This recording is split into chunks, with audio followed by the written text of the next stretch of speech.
Hello friends, so in this second lecture of asthma we will discuss the pathogenesis.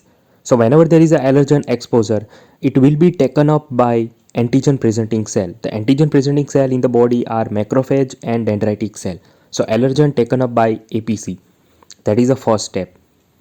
Now this allergen by the antigen presenting cell will be presented to the T lymphocyte, particularly T helper type 2 cell.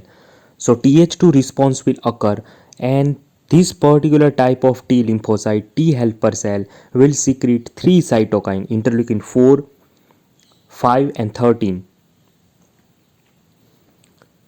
Now this interleukin 4, it will stimulate a B cell to get converted into plasma cell, and the plasma cell so will produce an antibody, particularly IgE variety of antibody. Now it will coat the mast cell, which is allergic cell, right? And this process of coating of antibody to the mast cell is known by the name sensitization. So that is the first step in the hypersensitivity reaction. All right. Interleukin 5 will activate the eosinophil, and interleukin 13 will increases the mucus production so that patient is having cough with sputum. So this is the first step of sensitization of this hypersensitivity. And now whenever there is an antigen re-exposure, whenever there is an antigen or allergen re-exposure, again there is an exposure, then we already have the coated antibody coated mast cell. So this allergen will directly bind to that IgE antibody that are coating the mast cell, right? Submucosal mast cell. So because of that binding, now the mast cell are getting activated. And because of activation of mast cell, they will get degranulate. There will be degranulation of mast cell, and so they will release, mast cell will release their granules from it, and they will because of release of mediators from the granule, there will be released of preformed mediators, and there will be release of newly synthesized cytokine. So because of mast cell degranulation, inflammatory mediators and the newly synthesized cytokines are getting released, right? They are getting released, and so because of that there will be hypersensitivity reaction. That is the pathogenesis of asthma, and this hypersensitivity could be of the early phase or late phase reaction, right? Okay, so what is the early phase reaction? It is an immediate hypersensitivity reaction in which mainly there will be bronchoconstriction, then there will be increased mucus production, and there will be increased vascular permeability, which is responsible for edema. Because of bronchoconstriction, patient have dyspnea. Because of mucus production, patient have sputum, right? Cough. And fourth feature of early phase reaction is vagal nerve stimulation.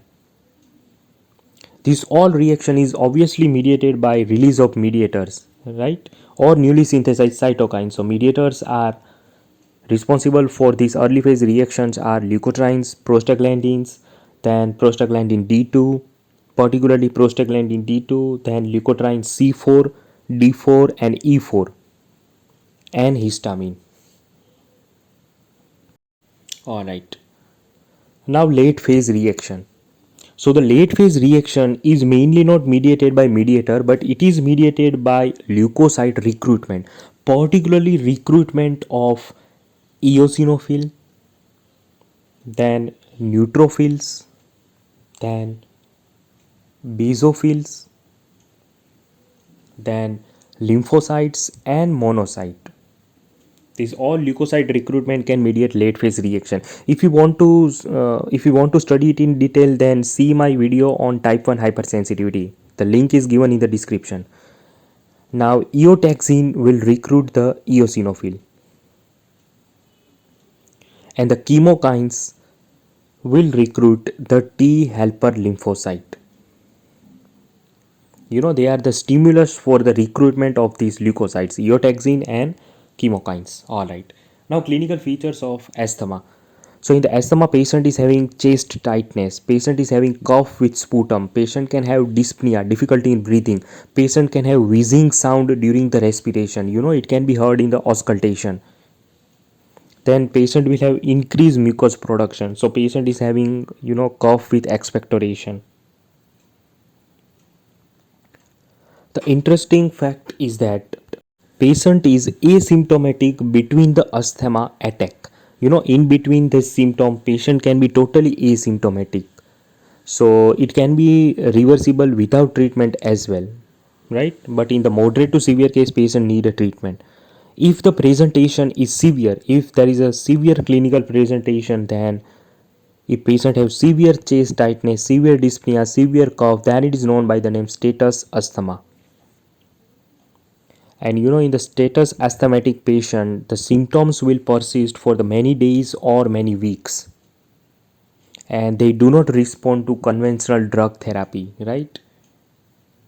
And as it is a severe form of asthma, patient can have lack of oxygen in the tissue, so cyanosis can occur and death can also noted in the status. So this particular image is from the Robbins book of pathology. Now in this particular image demonstrate a pathogenesis of asthma, and these pathogenesis especially work in atopic type of allergic type of asthma. So you can observe that whenever there is a pollen or antigenic exposure, antigen or allergen could be anything, house dust, pollen, animal dander, like that of, right? So whenever there is a pollen exposure, either by inhalation, either by ingestion, or by conjunctiva, right? So whenever pollen is exposed, the antigen presenting cell, there are two main antigen presenting cell, macrophage and dendritic cell. So the antigen presenting cell will present this pollen or antigen to the T lymphocyte, right? Particularly, it will present the antigen to the T helper type 2 cell, right? So now the pollen is presented to the T helper type 2 cell. Now this T lymphocyte type T helper lymphocyte 2 will secrete three type of interleukin 4, 5 and 13. This interleukin 13 will increases the mucus production, so the patient is having cough with expectoration. Here you can see that mucus production is increased. So that is because of interleukin 13.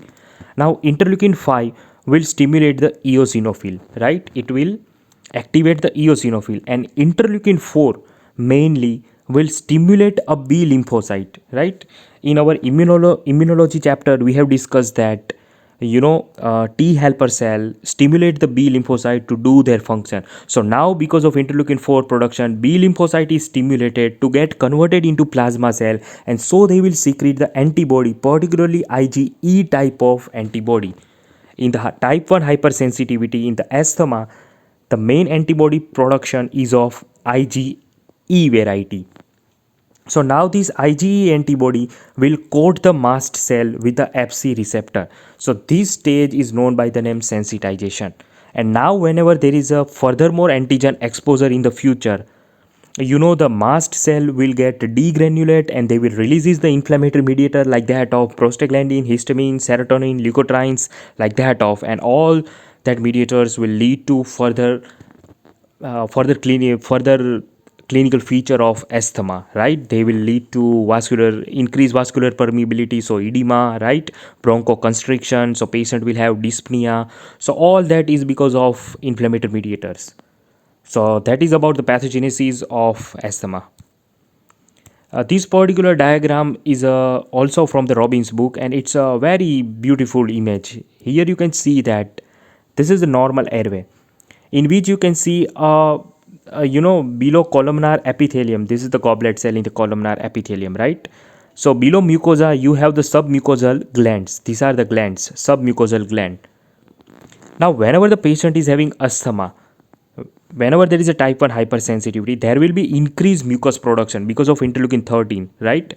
So there will be excessive mucus. You can see that here the green color mucus is increased. So that is because of increased submucosal gland. In this submucosal area you can see that green color glands has been increased in number, and they will increase in size as well.